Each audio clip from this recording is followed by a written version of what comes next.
छत्ता बाजार पार करने के बाद आप सब लोगों ने सामने एक व्हाइट कलर की बिल्डिंग देखी है, काफी बड़ी। बिल्डिंग का नाम है नौबतिया। पहले के टाइम पे द्वार हुआ करता था जहाँ से शाही लोग गुजरते थे।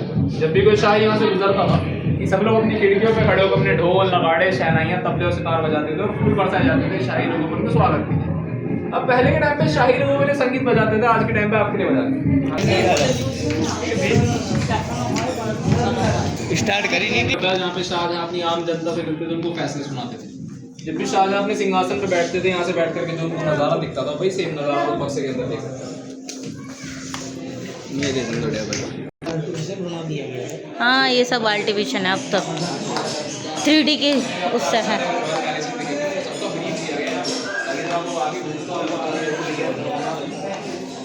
का नज़ारा कुछ ऐसा रहता है। आ जाओ जी, आगे आगे आ जाओ। बैठते थे, फैसले सुनाया करते थे, उनके साइड में बैठे खड़े रह के सीखते थे शाहजहां क्या कर रहे थे। पंखा चलाने वाले होते थे साइड वाले। वजीर खड़े होते थे, पेश करते थे कौन सा अगला मुकदमा आएगा, फिर आखिरी में आम जनता। जब भी शाहजहां अपने सिंहासन में बैठ के फैसले सुनाते थे, सभी लोग खड़े रहते थे उनको इज्जत देने की। अब ये लोग तो यहाँ पे नहीं, लोग चले गए, हम भी आगे चलते हैं। अब यहाँ पर हमको एक मैप दिखाया गया है लाल किले का। जब अंग्रेजों ने यहाँ पर तोड़ नहीं मचाई थी, लाल किला कुछ ऐसा दिखता था। आज के टाइम पर आप लोग अपने पीछे देखेंगे, आपको एक भी घर नहीं दिखेगा, मतलब खाली मैदान दिखेगा। पहले यहाँ पे ऐसे काफी सारे घर हुआ करते थे शाही सेवकों के, जो अंग्रेजों ने सब साफ कर दिया। आप सभी ने एंट्री ली थी यहाँ से लाहौरी गेट से, आपने छत्ता बाजार क्रॉस किया और आप है इस जगह। लाल किला कुछ इतना बड़ा बचा हुआ आपके घूमने के लिए, बना हुआ है 256 एकड़ में, 256 एकड़। यहाँ पे बताया गया है जो यमुना नदी का पानी लाल किला के अंदर आता था, इसको कहा जाता था नहरे बहेश, स्वर्ग की धारा, स्ट्रीम्स ऑफ पैराडाइज। पानी जाता था इनके मुगल बगीचों में, इनके महलों में, लाल किला के बाहर बाउंड्रीज में, जहाँ पे मगरमच्छ छोड़े जाते थे। और जो कुछ चीजें लोग अपने बगीचों में उगाते थे वो सारी चीजें पीछे दीवार पे दिखे। ये भी हुआ करता था क्या? ये तो खराब हो गया शायद, ऐसा हाथ पे टच करे। के टाइम पे पहनावे ऐसे हुआ करते थे, वो जेंट्स के लिए और लेडीज के लिए। पहनावे पिक्चरों में कुछ ऐसे दिखते हैं और असलियत में कुछ ऐसे दिखते हैं। अब यहाँ पे आपको कुछ पिक्चर्स दिखाई गई हैं हमाम की, बाथ हाउस की। तो टॉप पे सबसे बड़ी वाली पिक्चर में आपको एक बाथटब दिखेगा, शाहजहां का बाथटब था, वहाँ शाहजहां नहाते थे।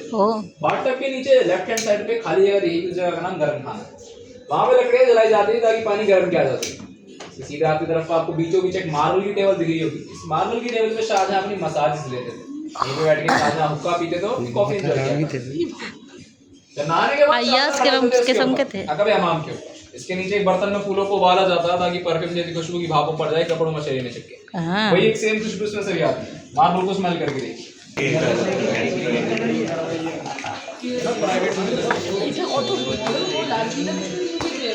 हट जाना तू।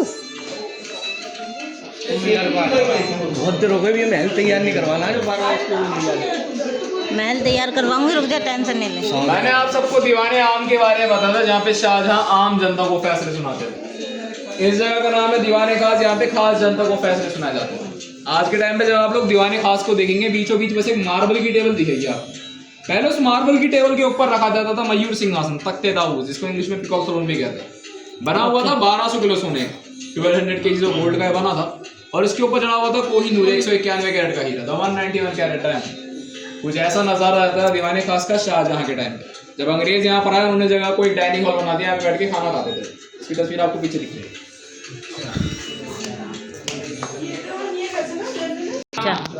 अब आप लोगों ने कभी ना कभी तो सोचा होगा कि शाहजहां लाल किला में रहते थे, मगर रहते कहाँ थे? लाल किला तो बहुत बड़ा रहा करते थे अपने खास महल में, जो बनवाया था उन्होंने अपने खिजरी गेट के ऊपर, जहाँ से शाहजहां ने फर्स्ट टाइम लाल किला में एंट्री की। शाहजहां ने खास महल इसलिए बनवाया था क्योंकि खिजरी गेट के आगे सिर्फ यमुना नदी बहती थी, यहाँ से हमला करना काफी मुश्किल रहा करता था।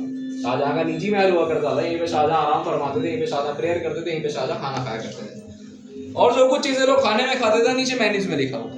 अगर आप पहले वाली चीज पढ़ेंगे तो आपको पता चलेगा उस टाइम पे वो लोग समोसे भी खाया करते थे। हम लोग खाते हैं, हाँ जी, हम लोग खाते हैं आलू और पनीर के समोसे, वो लोग खाते थे कीमे के समोसे, नॉन वेज के समोसे। वो तो मैं अब भी खाती हूँ, वो तो मैं अब भी। ये नमूने हैं ना कैसे यहाँ पर कुछ पिक्चर दिखाए गए हैं आपको। तो भूल गया शायद जकिया के साथ रहती हूँ। जगह हुआ करती थी जहाँ पे शाहजहां नाच और गाने का लुत्फ उठाते थे। महल की छत पे काफी बारीक बारीक शीशे लगे हुए, तो जब भी यहाँ दिए जलाए जाते थे अय्यास के रस किस्म के थे। के बीचों बीच गोल आकार की फाउंटेन जैसी चीज दिख गई यार, मगर ये फाउंटेन नहीं था, ये पानी को ऊपर नहीं फेंकता, मतलब सराउंडिंग में आसपास में से पानी जमा रहता था। ये पानी आता था ठंडा, पानी के अंदर फूलों की पत्तियां डाली जाती थी ताकि ये चीज रंग महल को ठंडा रख सके और खुशबूदार रख सके, जहाँ पे लोग नाच और गाना किया करते थे। और जो पानी आता था इसी को कहा जाता था नहरे बहिश्त, स्वर्ग की धारा। अब यहाँ पे आपको जितने भी लोगों की तस्वीरें दिख रही हैं सारे मुगल बादशाह थे, सबने लाल किले पे राज किया था। ये शाहजहां का एक फैमिली ट्री। अच्छा, सबसे पहले शाहजहां थे क्योंकि शाहजहां ने ही लाल किला को बनवाया था। शाहजहां के बाद आए थे औरंगजेब। अब एक प्रथा चलती है, हर राजा अपने बड़े बेटे को बनाता है अगला राजा, मगर इधर एक ट्विस्ट था। औरंगजेब शाहजहां के बड़े बेटे नहीं थे, उन्होंने अपने दोनों बड़े भाइयों सिंहासन हथियाया था, लड़कर जीता था, दोनों बड़े भाइयों के सर कलम कर दिए थे, शाहजहां को तोहफे में दे दिए थे और शाहजहां को आगरा फोर्ट में कैदी बना लिया था। तब जाके उन्होंने यहाँ पे राज किया और औरंगजेब ने इन सभी से ज्यादा लंबे टाइम तक राज किया। फिर मोहम्मद शाह रंगीला के टाइम पे नादिर शाह यहाँ पर आए, ईरान से मयूर सिंहासन कोहिनूर लूट के लेके चले गए। आखिरी में आए थे बहादुर शाह जफर। जब बहादुर शाह जफर यहाँ पे राज कर रहे थे, उन्होंने सोचा मैं अंग्रेजों से हाथ मिला लेता हूँ, मैं लंबा राज करूंगा, मेरा शासनकाल काफी लंबा चलेगा, मगर इसका बिल्कुल ही उल्टा हुआ। अंग्रेजों ने इनको धोखा दिया, इनको जेल में डाल दिया, कैदी बना लिया। तब जाके हुआ मुगल शासन खत्म, फिर आया अंग्रेजों का, उसके बारे में आगे बात करेंगे। अरे भैया खूनम खून हो गया, सब खूनम खून। पहली तस्वीर में हमको बताया गया है जब नादिर शाह पर्शिया से शाहजहानाबाद आए थे मुगलों के साथ एक जंग करना। आज के टाइम पे पर्शिया को ईरान के नाम से भी जानते हैं। नादिर शाह एक ईरानी राजा थे। कुछ टाइम तक जंग चली, उसके बाद मुगल कमजोर पड़ गए, तब उन्होंने नादिर शाह के आगे सरेंडर कर दिया था, हार मान ली। तब जाके नादिर शाह ने लूटा था उनका मयूर सिंहासन। अब जो आप देख रहे होंगे काफी सारे हाथियों पर अलग अलग सोना दिख रहा होगा आपको, वो अलग अलग चीजें नहीं है, वो एक ही मयूर सिंहासन है। मयूर सिंहासन इतना ज्यादा भारी था, 1200 किलो का था, ये टुकड़ों में लेके गए थे मयूर सिंहासन। फिर सब लोग, ज्यादातर लोगों को ये पता होता है कि कोहिनूर पर लूटा गया था, मगर किसी को ये नहीं पता कोहिनूर के साथ एक और नया हीरा लूटा गया था, इसका नाम हुआ करता था दरियाइन, एक पिंक कलर का, वो भी काफी खूबसूरत सा डायमंड है। फिर इस पिक्चर में हमको बताया गया है जब यहाँ पे जंग चल रही थी, कुछ ऐसा नजारा था। जब नादिर शाह शाहजहानाबाद आए थे, यानी यहाँ पर पुरानी दिल्ली आए थे, तब इन्होंने 6 घंटे के अंदर 20 से 30,000 लोगों को मरवा दिया था, आदमी औरतें बच्चे सब, किसी भी ध्यान नहीं किया था। तू तो कहाँ पेगा, चल यहाँ से थोड़ा अंदर अंदर हो जाओ, पब्लिक आ जाएगी। इस पिक्चर में हमको बताया गया है जब मुगल कमजोर पड़ गए थे, बार बार जंग छिड़ने की वजह से, बार बार हमलों की वजह से, ये लोग गए थे मराठाओं के पास एक मदद मांगे। मराठाओं ने इनकी मदद की थी, जब बाहर से हमले हो रहे थे उनसे बचाया था मुगलों। इस पिक्चर में हमको बताया गया है जब सिखों ने कुछ टाइम तक लाल किले पे राज किया था, उन्होंने लाल किला के लाहौरी गेट पे अपना झंडा लहरा दिया था, और जिन्होंने अपना झंडा लहराया था उनका नाम था बघेल सिंह धालीवाल। सिखों ने ज्यादा टाइम तक लाल किले पे राज नहीं करा था क्योंकि इनका कोई मेन पर्पस था नहीं यहाँ पे राज करने का। इन्होंने मुगलों के साथ एक डील करी थी, आप दिल्ली में 7 गुरुद्वारे बनवाएंगे 1 साल के अंदर में, और उनकी फंडिंग भी करवाएंगे। वो डील सक्सेसफुल हुई। तो आज के टाइम पे जो आप लोग बंगला साहिब गुरुद्वारा देखते हैं कनॉट प्लेस में, वो इन्हीं की बदौलत बनवाया गया, और जो शीशगंज गुरुद्वारा देखते हैं चांदनी चौक बाजार में, वो भी इन्हीं की बदौलत बनवाया गया। इन्होंने लाल किला पे बस 8 महीने राज किया, फिर कुछ टाइम बाद मुगलों को वापस कर दिया था लाल किला। चुको तू पीछे हो जा, तू दिख रहा है। अब यहाँ पे हमको बताया गया है अंग्रेजों के आने से पहले लाल किला कुछ ऐसा दिखता था, और अंग्रेजों के आने के बाद अब कुछ ऐसा दिखता है। अंग्रेजों ने लाल किला को बहुत ज्यादा तहस नहस करने के बाद यहाँ पे कुछ बिल्डिंग, कुछ बैरक्स बना के छोड़ दिया। आपको ब्लैक बॉक्स यहाँ पे दिख रहा है, रेड डॉट वाला बैरक हमारा बैरक है, अभी आप इस जगह पे खड़े। आज का लाल किला है शाहजहां के टाइम का लाल किला। ऊपर इस तस्वीर में आपको बताया गया है जब अंग्रेजों ने बहादुर शाह जफर को कैद में डाल दिया, तब जाके हुआ था मुगल शासन खत्म, फिर आया था अंग्रेजों का राज। जब अंग्रेजों ने यहाँ पे राज किया था, उन्होंने लाल किला का 80% हिस्सा नष्ट कर दिया था, 80% हिस्सा डिस्ट्रॉय कर दिया था, क्योंकि इनको इंडियंस को थ्रेटन करना था, डराना था, धमकाना था, और यहाँ पे घरों का बना हुआ आर्किटेक्चर इनको पसंद नहीं आया था। तब जाके यहाँ पे उन्होंने अपना झंडा लहराया और यहाँ पर राज किया। अब बैरक की दीवार पे कहीं पे भी देखेंगे आप, जो बड़े वाले पत्थर आपको दिख रहे हैं, सारे शाहजहां के टाइम के पत्थर, जो पतली वाली लंबी ईंटें हैं, सारी अंग्रेजों के टाइम की ईंटें, ये सभी ओरिजिनल पत्थर। जो तो पकड़ लेता तब तो फिर मुझे तुझे कल भी उठा लिया जाता है। बताया गया है जब अंग्रेजों ने हमारे 3 इंडियन सोल्जर्स को कैद में डाला था, जैसे खान, ढिल्लों और सैगल, तब इंडियंस ने एक प्रोटेस्ट किया था, एक आंदोलन किया था उनको छुड़वाने के लिए। फिर इंडियंस के प्रेशर की वजह से कुछ टाइम बाद अंग्रेजों ने हमारे इंडियन सोल्जर्स को रिहाई दे दी, छोड़ दिया। इस पिक्चर में हमको बताया गया है जब हम लोग आजाद हुए थे, हम लोग स्वतंत्र हुए थे, हमारे पहले प्रधानमंत्री पंडित जवाहरलाल नेहरू जी ने हमारा इंडिया का झंडा पहली बार लाल किला पे लहराया। झंडा पहली बार 16 अगस्त को लहराया गया था, ना कि 15 अगस्त को, क्योंकि पहले 15 अगस्त को सारा पेपर हुआ था, सारा कागजातों का काम। और ये जश्न का बंदोबस्त करने में भी काफी ज्यादा टाइम लग गया था, रात हो गई थी, 12 बजे तक स्टार्ट हो चुका था। उसका हमने पहले इंडिपेंडेंस डे, पहला स्वतंत्रता दिवस 16 अगस्त को मनाया था। तो यहाँ से होती सारी पढ़ाई लिखाई खत्म, कुछ इंटरेस्टिंग चीजें हम आपको आगे दिखाऊंगा। बंदोबस्त करने में जश्न का हाँ 16 को लगाए थे, 16 लगी थी, हो गया। अब यहाँ पे आप लोग सुन रहा हमारा नेशनल सॉन्ग चल रहा है, हमारा राष्ट्रगीत चल रहा है, वंदे मातरम। ये कुछ इंस्ट्रूमेंट्स दिखाए गए, इस्तेमाल किए गए थे हमारे नेशनल सॉन्ग को बनाने के लिए। अगर आप किसी भी इंस्ट्रूमेंट को टैप करेंगे बजना चालू हो जाएगा। आप ट्राई करके देख सकते हैं, पूरा परफेक्ट। एक एक टच करो यार, वो कंफ्यूज हो रहा है। डबल टैप करेंगे तो बंद हो जाएगा और उससे ब्लू लाइन आ जाएगी तो स्टार्ट हो गया।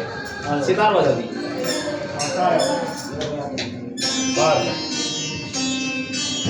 बस एक ही बार छूना उसको। एक मिनट बस आगे बजा दे तू। नेशनल सॉन्ग ऐसा साउंड करता है। अब आके एक छोटा शीश में बना के हम लोगों ने वीडियो तो बना रही हूँ।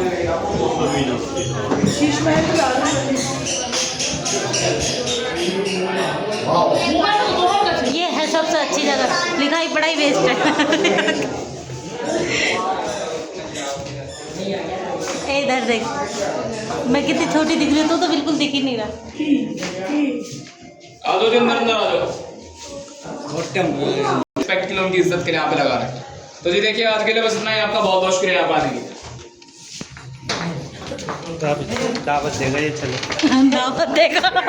नागवाड़ी लेके जाते, नागवाड़ी तो ले गए यहाँ से।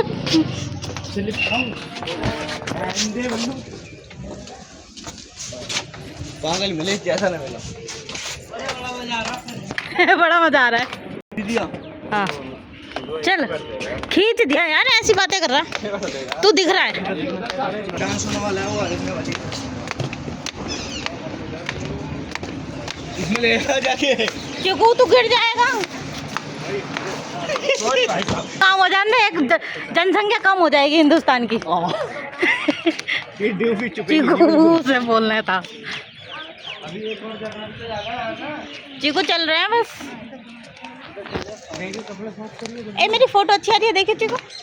बहुत बुरी आ रही है, दिखी खा रही है तू कैमरे को। अब भी नहीं दिख रही, छोटा पड़ेगा। अब नहीं दिख रही, ऊपर कर थोड़ा, अब दिख रही है। ऐसे दिख रही है। हाथ छोटे हैं, मसला ये है। हाँ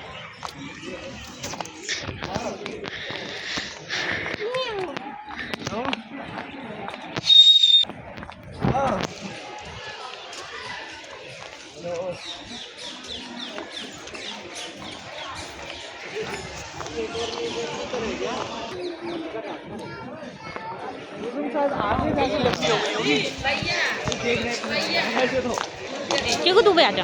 वो याद है 1000 करोड़ टाइम के लिए उन्होंने वीडियो डाला, जमीन किसी को हो जाता है तो सरकार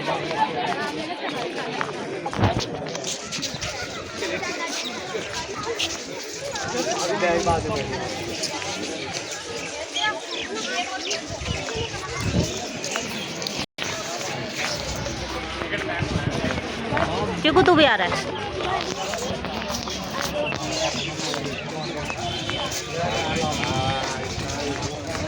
मैं आ रही होंगी।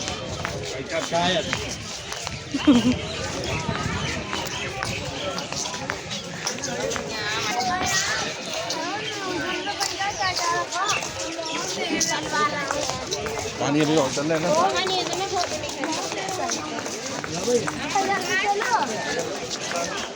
यहाँ से तो कम से कम नहीं दिख रही बाकी मैच में यार, तू मत बना। मैं बनाऊंगी, माने की नहीं है।